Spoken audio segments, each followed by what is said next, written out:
Assalamualaikum guys. Hari ini kita ada sebuah kereta yang datang sebab mengalami masalah absorber, iaitu Honda FC 1.5 Turbo. Owner datang daripada Kuala Terengganu. So owner bagi tahu saya dia komplain belakang tu ada bunyi-bunyi burung dekat belakang tu, dan bawah tu memang dah rasa lembut sangat-sangat lah. Jadi bila kereta ni sampai, saya masuk dekat tester machine. So dekat tester machine membuktikan depan kiri 22, depan kanan 28, belakang kiri 39 dan belakang kanan 43. So bacaan yang terlalu tinggi untuk sebuah kereta yang power macam ni. Jadi dengan bacaan macam tu, kami terus buka ke-4 batang absorber. So dekat sini bila kita buka, kita akan tekan pakai tangan secara manual.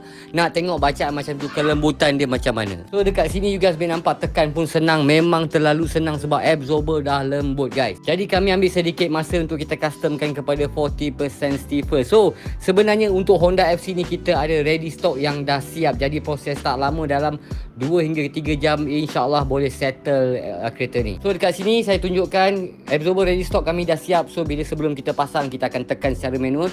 So you guys nampak memang agak keras, tetapi jangan risau guys, comfort dia takkan hilang. So setelah siap je absorber ni, kami terus pasang. So setelah pasang, saya sendiri test Honda FC ni dengan owner. So memang rasa berbeza sangat-sangat. Kemudian saya terus masuk dekat tester machine untuk kita dapatkan berapakah bacaan ground contact, adakah seperti yang sebelum. Jadi jawapannya tidak sama langsung. So dekat tester machine, depan kiri 14, depan kanan 16, belakang kiri 17 dan belakang kanan 18. So bacaannya di bawah 20 ground contact, barulah kereta ni akan jadi lebih stable guys. So itulah dia cerita untuk Honda Civic FC 1.5 yang datang daripada Kuala Terengganu.